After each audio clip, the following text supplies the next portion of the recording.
Hello friends, आज हम लोग पढ़ते हैं एपी समांतर श्रेणी। जो क्लास 10th का सिलेबस है हम यहाँ देखते हैं। एपी का समांतर श्रेणी का मतलब है ना कि मानते हैं कि आप दो कदम हरदम आगे बढ़ते हैं, उसी तरह से हरदम आगे बढ़ते जाइएगा, वो एपी में या समांतर श्रेणी में होगा। मानते हैं कि आप पहला कदम 2 कदम चले, फिर 3 कदम चले, फिर अगला 5 कदम चले, उस तरह से चलते हैं तो आप समांतर श्रेणी में नहीं हैं। जैसे में देखिए, मानते हैं कि यहाँ 2 दे दिए हैं, 3 है, 4, 5, 6, 7, 8, ऐसे बढ़ते जा रहे हैं। इधर देखिए, जो पहला कदम 2 चले हैं, फिर 1 चले, उसके बाद फिर 1 चले, सबका अंतर कितना है? 1। इसका भी अंतर कितना है? 1। इसका भी अंतर क्या है? 1। इसका भी अंतर 1। लेकिन जब संख्या अंतर बराबर हो तो एपी में होगा, जब अंतर बराबर ना हो वो एपी में नहीं होगा। जैसे देख लीजिए, 3, 5, 9, 11, 13, इस तरह से क्वेश्चन देते हुए अब पूछेगा कि समांतर श्रेणी या एपी में है कि नहीं। क्वेश्चन यहाँ से आता है। उसके देखिए, इसमें अंतर कितना है? 2 का। इसमें अंतर कितना है? 4 का। इसमें अंतर कितना है? 2 का। इसमें अंतर कितना है? 2 का। देखिए, कभी 2 का अंतर हो रहा है, कभी 4 का, कभी 2 का, फिर 2 का। तो इस तरह से एपी में समांतर श्रेणी का नहीं बनता। एक समान अंतर दिया हो उसी को हम एपी कहते हैं। एक और देखिए, 5, 10, 15, 20, 25, 10 करके दे दिया। इसमें क्वेश्चन पूछता है समांतर श्रेणी का कि पहला पद क्या होगा? सार्वंतर। सार्वंतर का मतलब डी, डिफरेंस। और उसके बाद देखिए, जो ये A1 होता है, ये A2 होता है, ये A3, A4, A5, ऐसे बढ़ते आगे जाता है। तो इधर देखिए, तो A1 को, ए को हम A1 के बराबर लिख सकते हैं। तो इधर देखिए, ए का मान कितना होगा? इसमें 5। ए का मान तो 5 होगा, लेकिन जब सार्व अंतर कह देवे, क्वेश्चन पूछता है सबसे अधिक ओ मार्क में कि सार्व अंतर ज्ञात करने के लिए 1 नंबर में आता है। तो इधर देखिए, सार्व अंतर ज्ञात करने के लिए, सार्व अंतर, इसको डी से सूचित करते हैं। इसको निकालने के लिए सबसे पहला होता है कि दूसरा पद माइनस पहला पद। क्या होता है? दूसरा पद माइनस पहला पद। तो इधर देखिए, तो सारवंतर डी निकालना होगा। यहाँ क्या निकालना होगा? सारवंतर।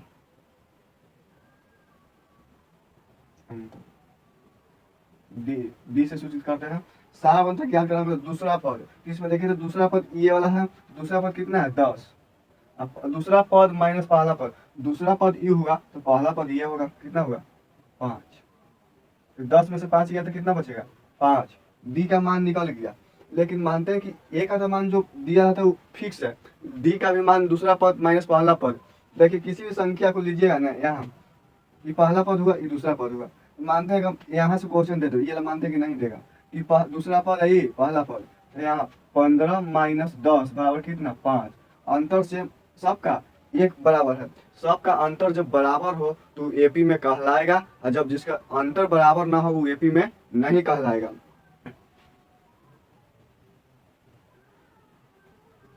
उसके बाद एक और क्वेश्चन, 3, 6, 9, 12, 15, 18, ऐसे क्वेश्चन दे देगा।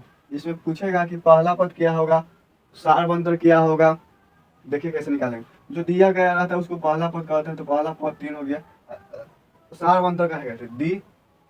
सारवंतर का दूसरा पद, इसमें दूसरा पद 6 होगा, -3, 6 में से 3 गया तो 3। इसमें देखिए, सबका अंतर बराबर है, 3, इसमें 3, इसमें 3, इसमें 3, इसमें 3, सबका अंतर बराबर, तो वो एपी में है। उसी तरह ये निकल गया।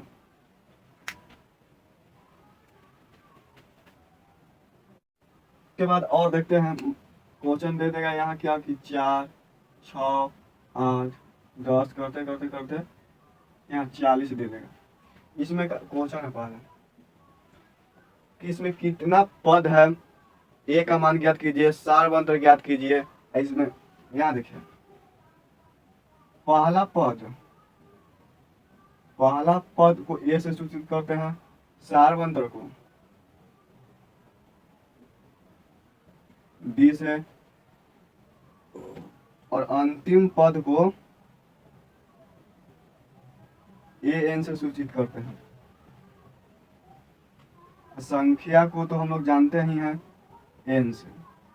इधर देखिए पहला पद जो दिया रहता है उसी को लिख देते हैं पहला पद जो दिया रहता है, लेकिन सार्व अंतर ज्ञात करने के लिए दूसरा पद माइनस पहला पद, तो इसमें देखें तो दूसरा पद कौन है 6, अब माइनस पहला पद 4, तो 6 में से 4 गया तो कितना बचा 2, और अंतिम पद दिया रहता है तो मानते हैं कि यहाँ से कोई संख्या 2 4 करते करते करते करते 20 तक गया, यही अंतिम पद हो गया। जो अंतिम में दिया गया हो वो अंतिम पद कहलाता है। तो ए इनका मान कितना है 40।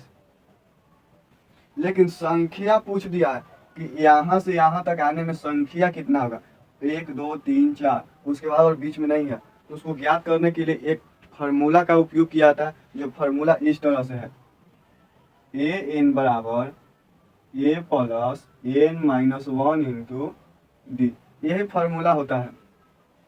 एन का मान ज्ञात करना है, तो इधर देखिए तो ए एन का ये फार्मूला हो गया, इसको याद कर लीजिएगा, ठीक है। ए एन का मान कितना दिया गया है 40 लिख दिए, ए का मान कितना दिया गया है 4, अब प्लस एन का मान कितना दिया गया है, एन का मान ज्ञात करना है, तो यहाँ एन माइनस 1 और डी का मान कितना दिया गया 2, 40 लिख दिया। 4 प्लस में इधर आएगा तो माइनस में होगा, उसके बाद एन माइनस 1 इंटू 2, 40 में से 4 गया तो कितना बचेगा 36, N minus 1 into 2।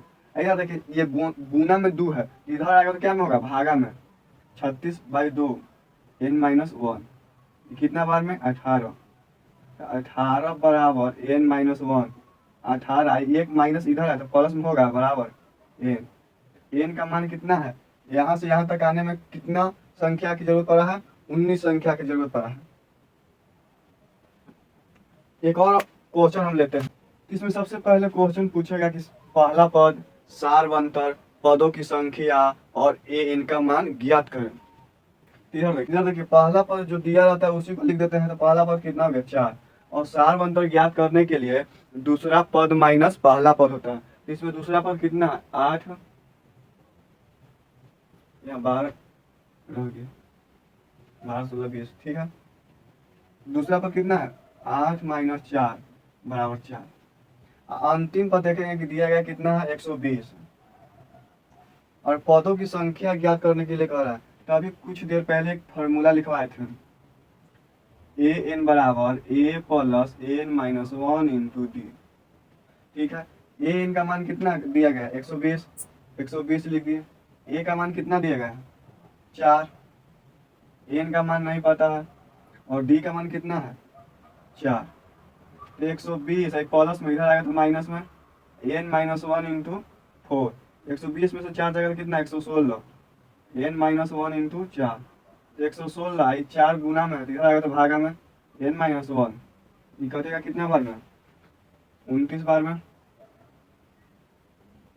N minus 1 29 plus 1 बराबर एन, 29 1 30 बराबर एन हो गया।